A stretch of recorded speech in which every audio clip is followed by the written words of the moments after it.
Transformation, service, and innovation take center stage this week. Meet a man in Colombia who turned his life around, leaving behind coca fields to inspire hope and faith in his community.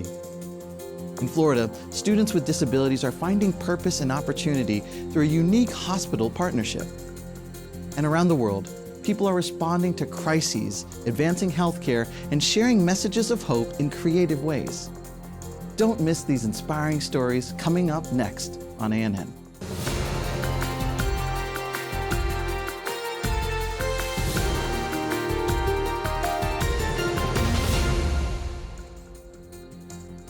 Advent Health, a Seventh-day Adventist healthcare provider in the U.S., is promoting inclusion and opportunity at its Palm Coast, Florida division.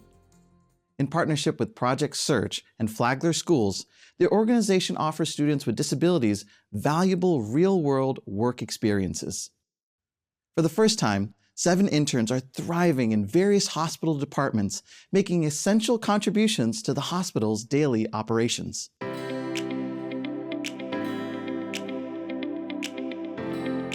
So Project Search is a transition program that Flagler County Schools brings students on and takes them to a business locally and helps them learn transferable skills in order to gain employment after they've become adults. Right now, they're embedded in a number of departments. Environmental services, they're working with our supply chain team, working in food service. We work on-site with an instructor from the school as a team to support our interns as they are learning their new skills. I plan activities to help them become job ready. So some of those activities include things like budgeting or having mock interviews, filling out applications. It is amazing to watch the growth and happiness for our interns. They have certainly become much more confident in their own abilities. They are excited to be here because they know that they can do it. They know that they are making a difference in the hospital. They are really excited. So our one intern that comes in every day, he's excited to be here at 8:30 in the morning. He's here early every day. And he just looks forward to coming in and helping us and making sure everything is getting done. And if he can't be here, he's very disappointed and he goes, man, I really want to be here. When our intern arrived at the department, they had a little bit of social anxiety. And one of the most powerful things for us was being able to witness them get more comfortable dealing with the public and having personal conversations and more interpersonal relationships with our community. They have brought joy to us with all the things that they've gone through in life. They actually make the team happy, seeing them grow in different aspects in their lives. My position at Advent Health is I do linen. I deliver the linen throughout the floors, first, second, third. And other job is I take out the trash out. Mop the floor and putting hospital blankets in. I'm gonna work real hard as fast as I can. I'm gonna work real hard in Advent Health. I'm learning these skills so I can apply to get a job. I remember the first week that the Project Search students were here, I had them fill out a little biography of getting to know them so we could share that with the leaders and their teams. And one of the students actually put down as his dream that his dream was to work at Advent Health. So I think his dream is actually coming true through this internship, and maybe at the end, he'll also stay here as a permanent team member. One of the greatest attributes for Project Search that really aligned with my values was that they're helping to train these individuals for future work in the organization, whether it's Advent Health or another organization. They're learning real-world skills that they can take from Advent Health, whether it's working in food service, working in the supply field, to then transfer that to working in maybe a hotel or a restaurant. Our goal, hopefully, is to hire some, maybe all of these individuals to work for us. I think that there is so much joy in having these interns on our campus. I think that our patients that get to experience having them here and our employees show us another level of uncommon compassion that we're trying to teach the community and show as an organization that we care and we live out our Love Me service standard with the Project Search initiative here at Advent Health Palm Coast. We're very lucky to have these interns here to work with us each day. The devastating wildfires in Los Angeles, United States, have become the deadliest in the city's history. Thousands of people have been forced to evacuate their homes, and several cities are in a state of emergency. Amid the chaos, Adventist churches and the NGO ADRA are mobilized to offer support to the victims. Images of the flames destroying everything in their path are spreading worldwide, causing shock and dismay. The Pacific Palisades fire in California has devastated over 160 square kilometers. To put it in perspective, this is equivalent to more than 22 football fields destroyed. In just 20 days, the uncontrollable fire destroyed 16,000 homes, churches, and businesses.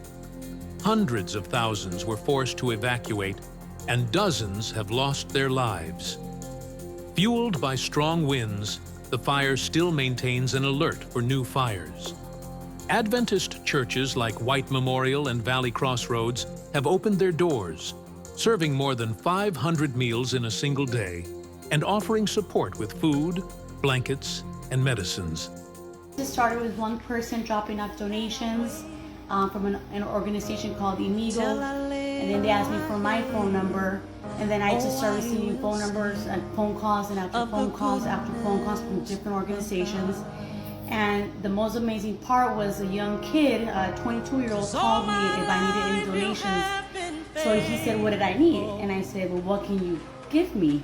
And he said, we got water. And I'm like, how much water? He goes, a big rig. I said, bring the whole pallets in. And him with his set of friends from South Central, kids with upbringings that they had challenges times, obviously. They were here for the last couple hours, just giving the whole time. Some of them said they had not been inside church for a long time up until today, so God is good. Our God is good. The pastor Roscoe Shields from Valley Crossroads Church has also gone through the evacuation and has been actively working to help the victims. I felt concerned. I felt challenged.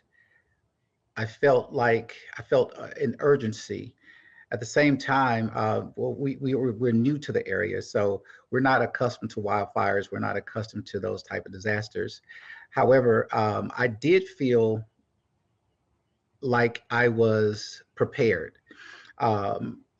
Dealing with Adventist disaster relief for a while, they've given us what we call the go bags. And so we did have our go bags prepared with different items that Adventist disaster relief suggested you should have already. We'd already had put together our most valuable files. We either put them on the cloud or we have this fire resistant case that we put them in. So we were prepared before the disaster came. A humanitarian organization linked to the Adventist Church, ADRA, is coordinating help for the affected and supporting recovery efforts.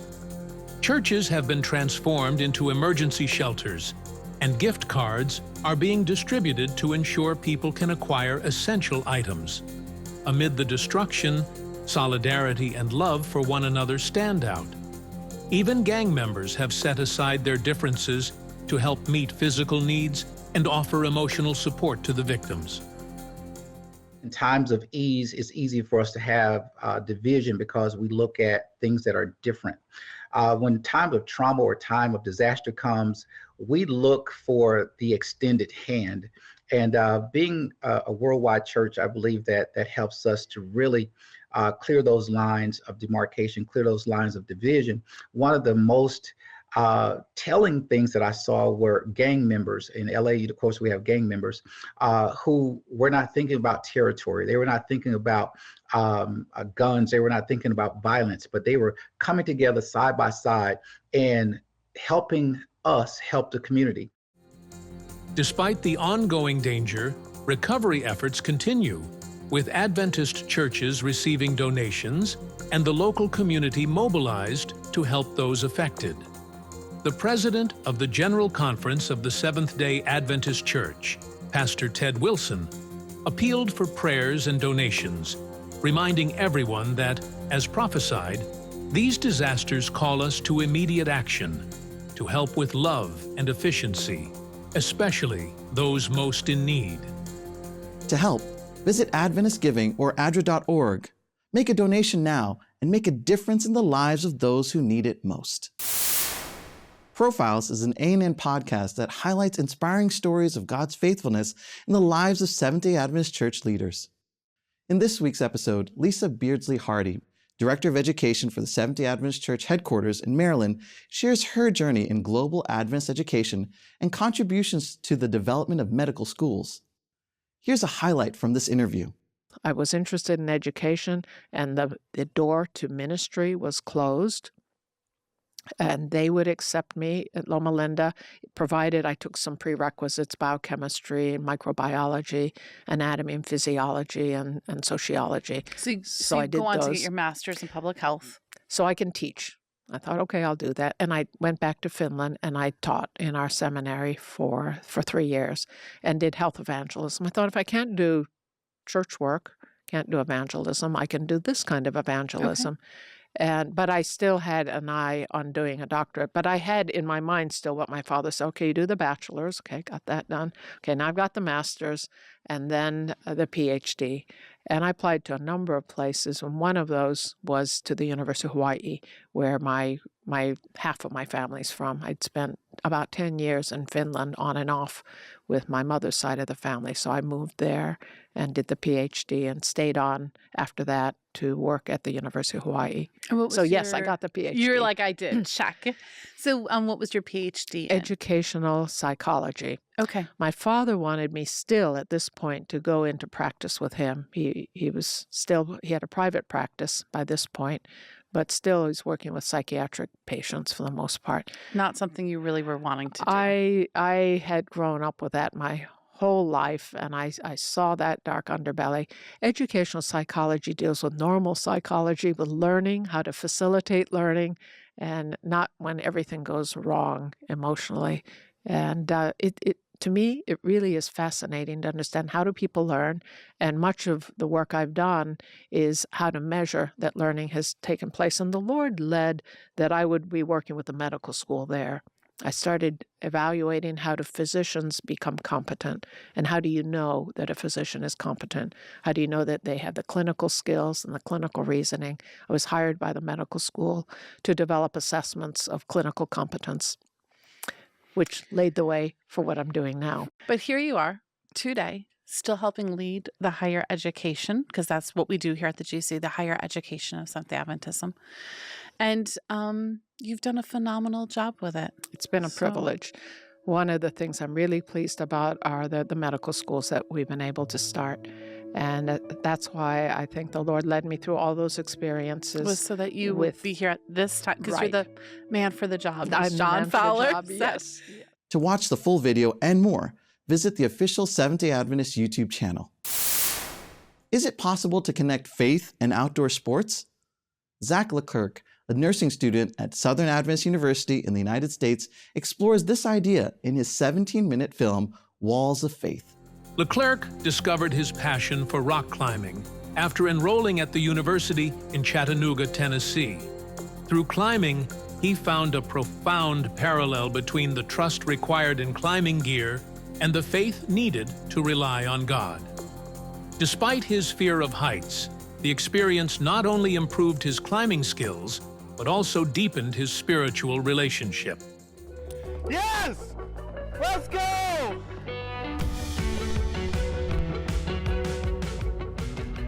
So with climbing, you can't just show up and start climbing and know that you're gonna be caught by the rope.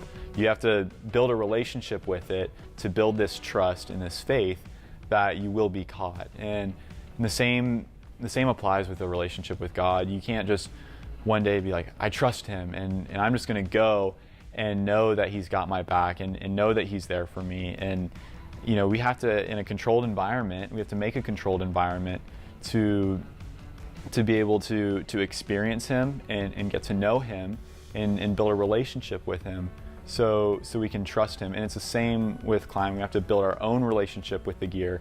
We can't watch our friends trust the gear. We have to learn how to trust it ourselves and spend time doing that.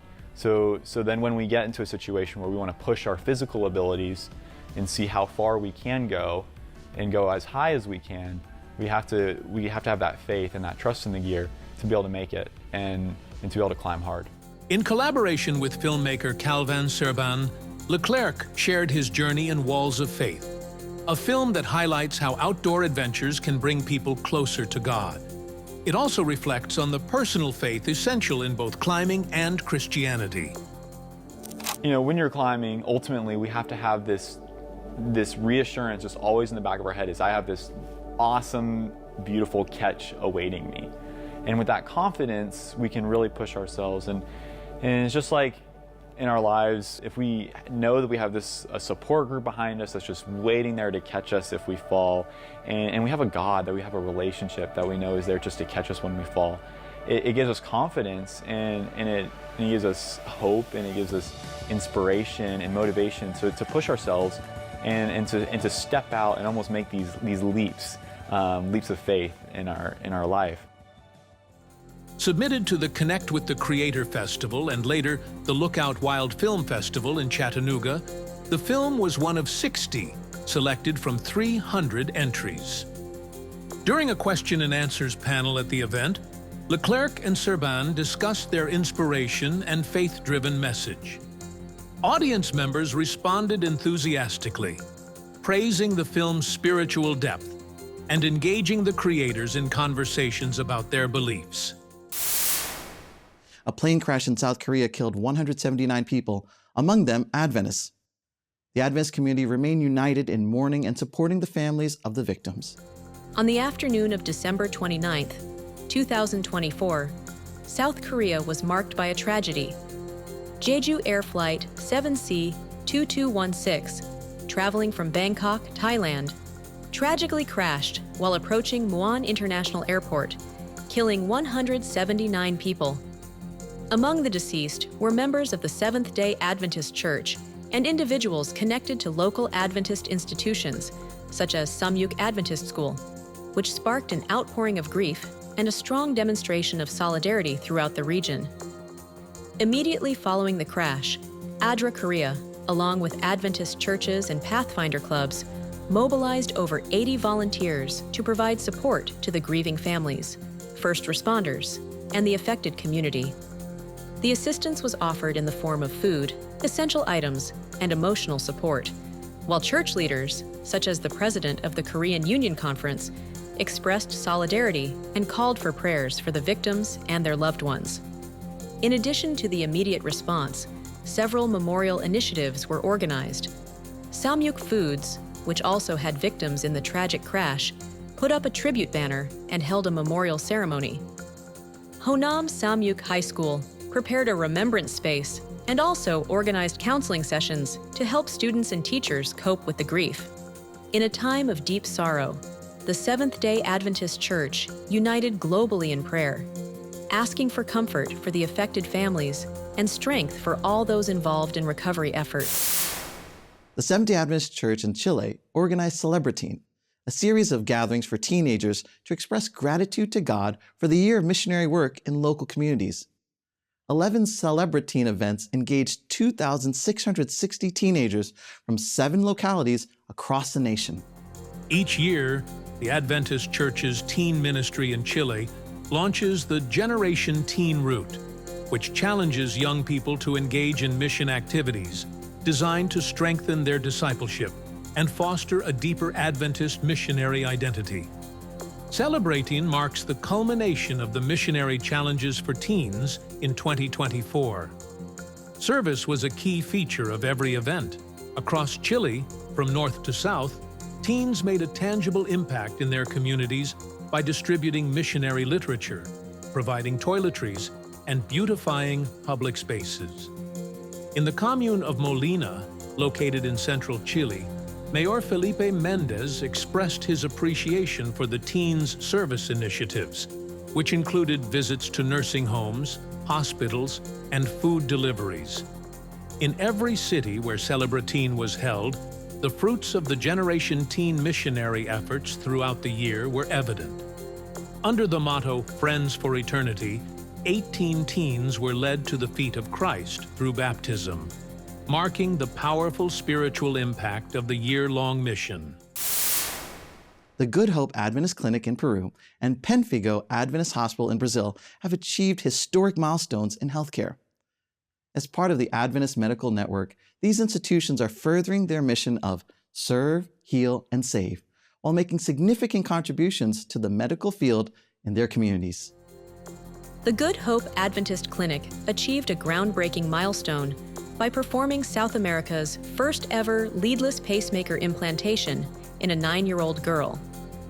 This pacemaker, the smallest in the world at just 2.5 centimeters long and 1 centimeter in diameter, was implanted directly into the heart, positioning the clinic as a leader in pediatric cardiology and medical innovation. A team of over 10 specialists collaborated to ensure the success of the minimally invasive surgery, which will significantly improve the patient's quality of life.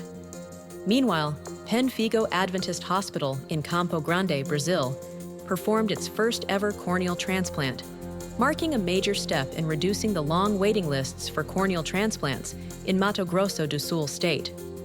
With a growing demand for transplants, this procedure will enhance timely medical care in the region. The hospital is expanding its services to include liver and corneal transplants, further advancing its mission to provide excellent health care. Creative young people have shown how they are using social media and other digital innovations to share the gospel. Highlights from Gain Europe 2024 held in Budva, Montenegro are coming up now. Christian youth, followers of Jesus who enjoy sharing the gospel in a creative and modern way, presented projects at Gain, a communication event organized by the Seventh-day Adventist Church.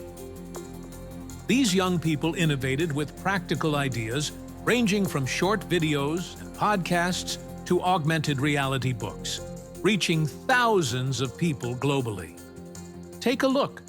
This augmented reality book is more than just a reading tool. It's a gateway that helps everyone understand timeless truths on a deeper level. We believe that with it, new generations can not only study the scriptures, but feel their vibrant power and beauty. Among the highlights were 8 young influencers who shared their experiences and creative strategies to engage other youth on digital platforms. Here's one example. I wanted to share my love for God with others. So a little over 6 months ago, I started a blog.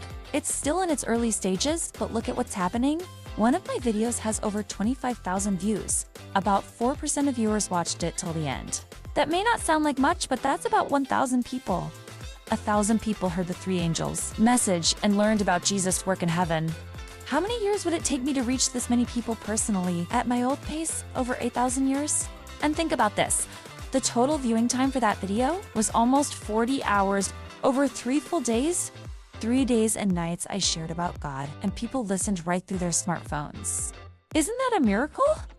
The event emphasized the importance of creativity in the digital mission. Leaders of the Adventist Church in Europe, such as Paulo Macedo and David Neal, highlighted the impact of this digital generation in connecting people and spreading the Christian message in innovative and inclusive ways. Gain 2024 in Montenegro was attended by over 280 religious leaders from 42 countries, and 8 young influencers were sponsored to participate, thanks to a fund created by the Seventh-day Adventist churches in the Trans-European and Inter-European regions. Janice Mencila's life has been one of transformation. Once working to survive in coca fields, he discovered a new purpose after learning about Jesus through his wife's family. Now, as a global mission pioneer, he's leading a group of believers and sharing hope in the community of Buenaventura, Colombia, despite many challenges. As you'll see now, his story is one of faith and resilience. Watch this. What does an Adventist church planter and cocaine have in common? Usually nothing, but a church leader in Colombia has a different story. Janice Mencila is a global mission pioneer in Buenaventura, Colombia. For many years, he was not interested in learning about God. I did not grow up in the Adventist church. I went maybe twice to a Pentecostal church that a friend invited me to. He spent the next years of his life without attending church, until he met his future wife. Her family was Adventist and convinced him to study the Bible with them. I liked it a lot because I went with them on Saturdays when they went to worship. I was especially fascinated by the review of the lesson. They gave me this Bible, and from there I began to study very often. As Henice was learning about Jesus, he was still working in coca fields just to make enough money to survive. But even there, he had opportunities to talk about Jesus. Because there was nowhere else to work, I had to work in illegal crops in cocaine, working with coca. I was working one day with another man, and we started talking about the Father, the Son, and the Holy Spirit. After finding his new passion for Jesus, Henice replaced the coca field for the mission field. He wanted to start a small group of believers in the small town of Buenaventura, but struggled to find a place to meet. After much difficulty, he found a place to rent. Soon, his small group started to grow as they worshiped each week and ministered to the surrounding community through outreach activities. It is this house where we are. It was rented to us. He told me we could rent for 4 years because he is going to retire and wants to start a business. We are almost 4 years old now, so we have to look for another place to go soon. Even through difficulties, Henice knows that God has been leading their congregation in Colombia. Please pray that Henice and this group of believers can find a new place to worship soon. Adventist Mission, a ministry of the General Conference of Seventh-day Adventists, focuses on bringing hope and practical support to communities worldwide. Through initiatives like Global Mission, it shares God's love and meets people's needs in meaningful ways. To explore more about their work, visit Adventist.org. Do you know an inspiring story or have something special to share? Send it to contact@adventist.news. We want to feature your story in our next episode. That's all for this week on ANN. To learn more about what the Seventh-day Adventist Church believes, visit Adventist.org. For the latest news and inspiring stories from around the world, head to Adventist.news. Thanks for watching.